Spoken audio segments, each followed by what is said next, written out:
Hi, I'm Angela, and this is me making 5 dresses in 5 days.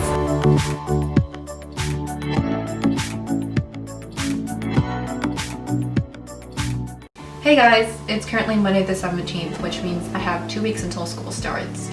And it's been a while since I've done one of my crazy one-day sewing projects, so I thought why not go all out this week and try to sew 5 dresses in 5 days. I would consider myself a relatively fast sewer, however, I'm also very meticulous. My seams are super straight. I love top stitching and under stitching, and whatever I'm making has to fit me perfectly.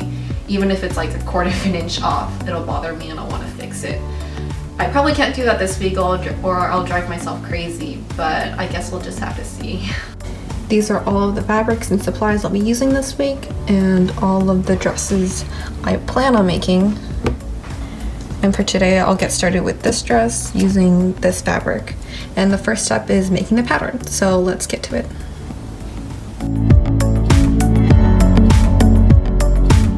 The way I draft patterns is I have a sloper that I created by draping on my dress form, and since my dress form was a cup size bigger than I am, I did a small bust adjustment so that the sloper would fit me. Then I modify that sloper according to each individual design, adding both wearing and design ease, and then the decorative details. These are all the pattern pieces I drafted and cut. And after cutting out the pattern, I began cutting out the fabric. And actually, before beginning any sewing project, as you could see earlier, I always plan out what pattern pieces I'll need and what adjustments I'll need to make, just so I don't miss anything. Especially if the adjustments need to be made to more than one pattern piece, like lowering an armhole or changing the shoulder width. I'll also plan out how I'll finish off our edges, such as bias binding your facings and incorporating hem allowance if needed. If I haven't made any major modifications, I won't make a muslin, but with more complex designs, I'll test out the pattern to make sure it's still fitting me correctly. Then I started sewing, beginning with the darts here. After tying off the loose threads at the dart tips, I pressed the darts. Then I serged all the raw edges of the fabric so that there won't be any exposed edges on the inside where the fabric would otherwise fray. And here are all the pieces with their edges serged.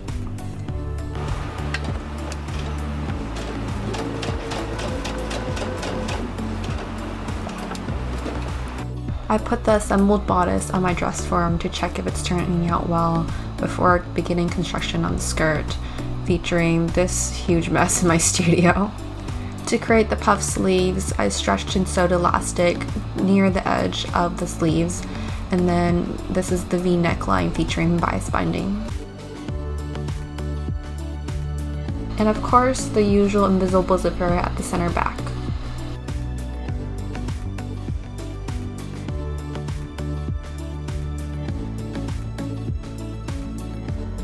So I just finished sewing the ruffle and also hemming the bottom, which is probably the longest hem ever with all the gathers. But I'm pretty much done now. And I think I just have, I guess, a few finishing touches like clipping some threads and taking out some basting stitches, but that's pretty much it. And it is currently 1 a.m. so I should probably get to sleep and start earlier tomorrow and not at 3 p.m. like today.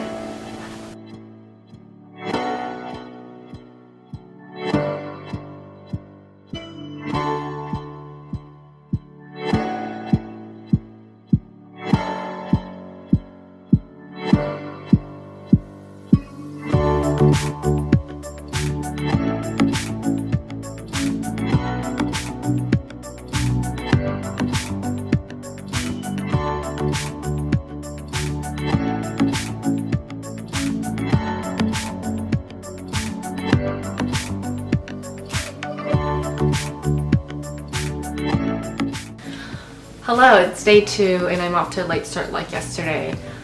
I had to take care of some things in the morning, but after finishing one dress, I'm a little bit more optimistic about finishing 5 by Friday. Today's dress has no gathers, thank goodness, after last night. I think the most complicated part is just the buttonholes, which aren't hard, just time consuming. So let's get to pattern drafting. Today's design features no waist seam, so I just joined my basic sloper for my bodice and the slipper for the skirt together to create a torso block before adding ease for design and wearing. For the sleeves, I added a lot of flare both at the sleeve cap and at the sleeve hem to create a bigger puff sleeve look. And I also drafted a facing for the front neckline where the buttons and the buttonholes will be. And here I am cutting out inner facing for those facings.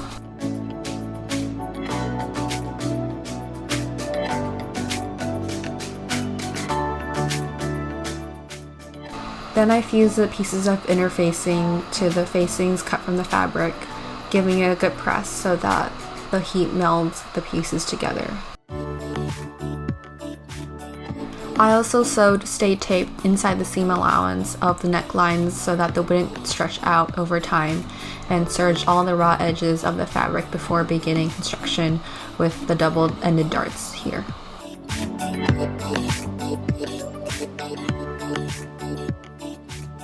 I always tie off loose threads at dart tips in a double knot instead of backstitching, which would cause a pucker, and I press seam allowances open so that they lie more smoothly.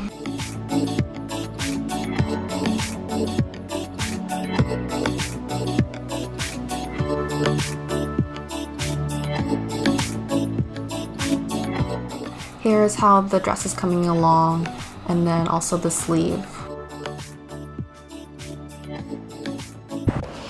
Almost there. Just the buttons and the buttonholes and the hem. I did a few test buttonholes on scrap fabric to test out the placing and sizing before marking the placements on my actual dress and stitching them in.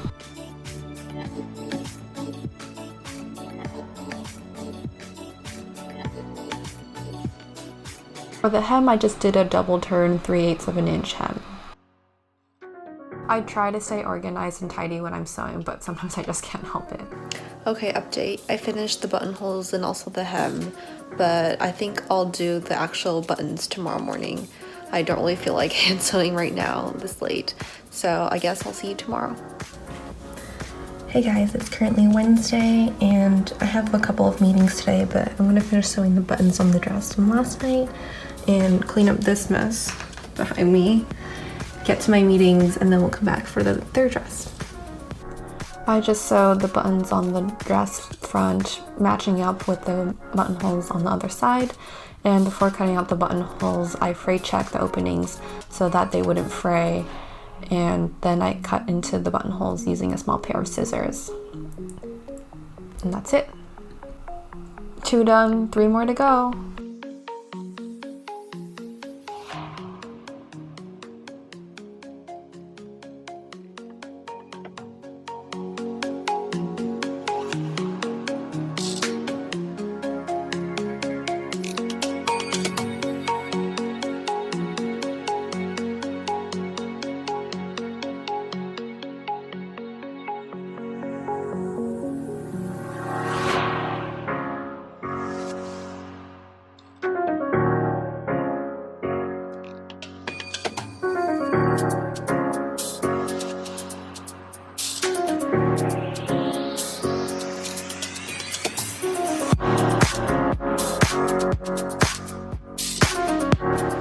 Hi, I'm back now for dress number 3. Excuse the dark circles. It's already 4 p.m. now, so let's see if I get through this one today. I didn't do any major alterations to my sloper pattern to create the pattern for this dress. Mainly just the flounces for the sleeves and the back keyhole opening.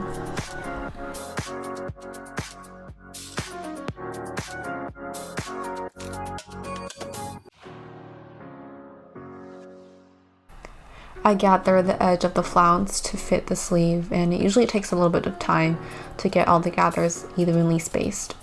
I'm being nitpicky here and trying to get it super even before pinning it together and sewing.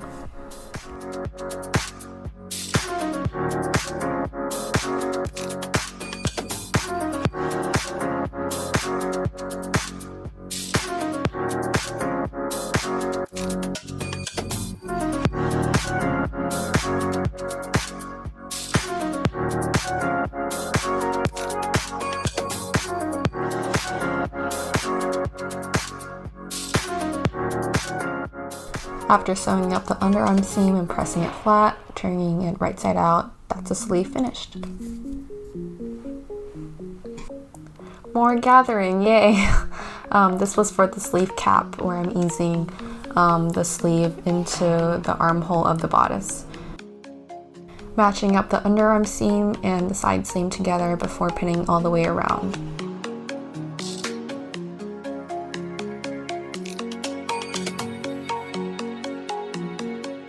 Okay, it's coming together. I wanted to see how it was looking so far, so I pinned the skirt onto the dress form along with the bodice, even though this isn't really a step in sewing. And then I put in the invisible zipper at the center back, like always.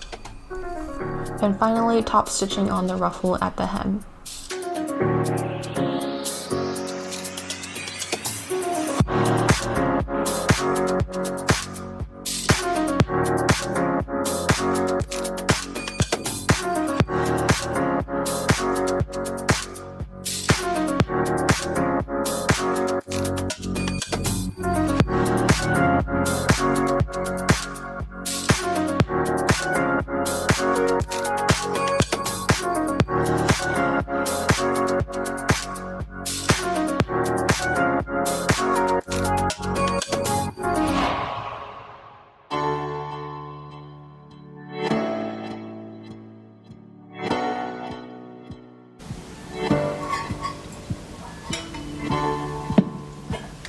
Good morning, another day, another dress, although it's almost noon right now. Ugh, this one I'm kind of scared of and have been putting it off.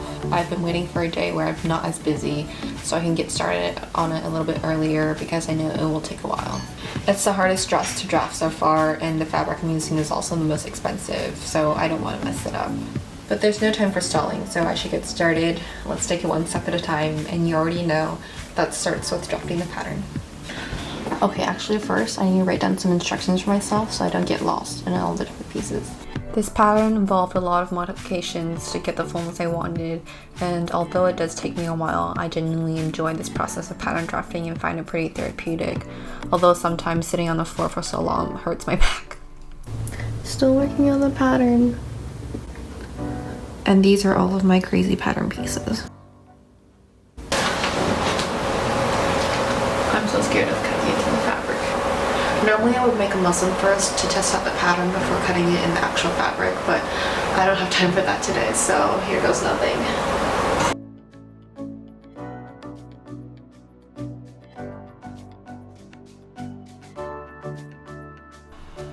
And here we go with more gathers again. This is for joining the main bodice to the yokes.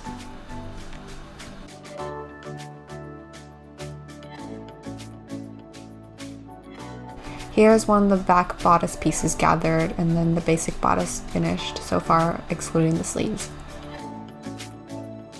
Then I began working on the skirt, starting with the ruching detail on the front, and also pleating the sides. This is what it looks like once I inserted the cord. Okay, now most of the hard work is done, just basic construction left, like sewing the side seams on the skirt.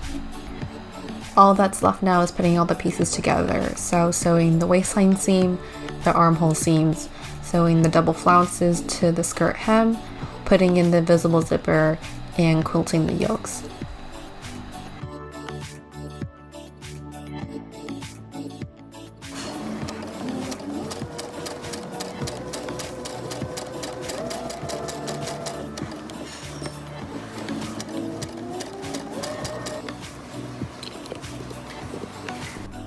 And these are what the quilted yokes look like.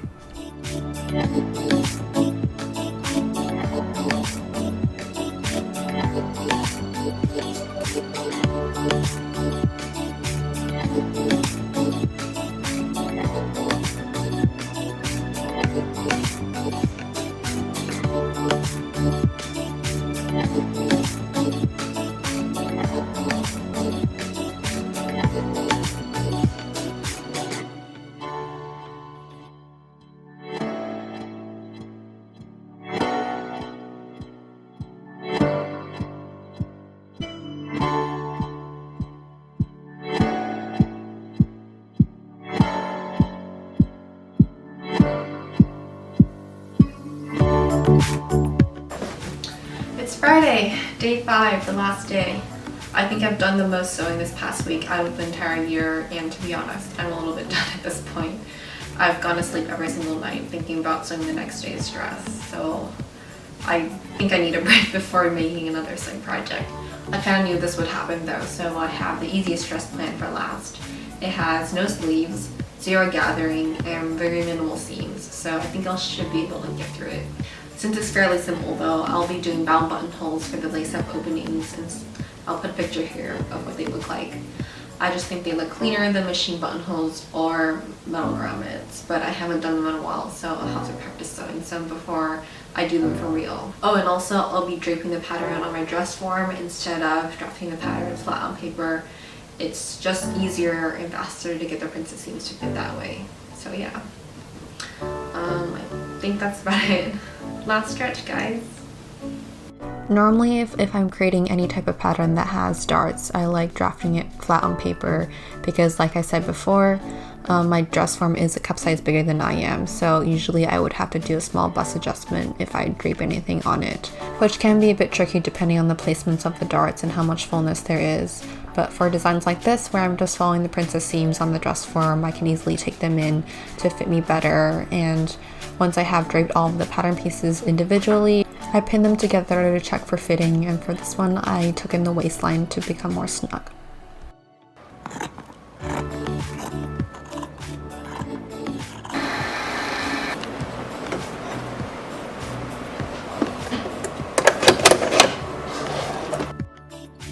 These are my test bound buttonholes, and they look a little wonky, but I think with some pressing they'll turn out okay.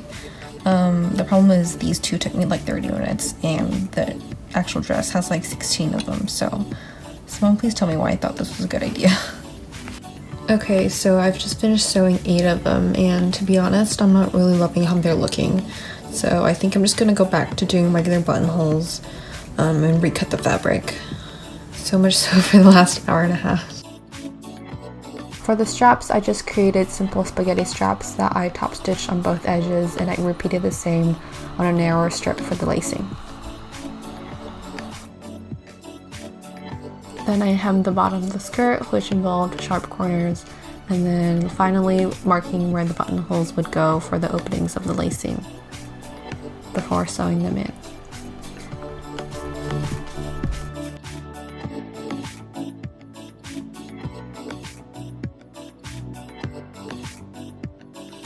Once I threaded the lacing through the openings, the last step was just hand sewing the lining of the bodice to the invisible zipper and the waistline seam on the inside.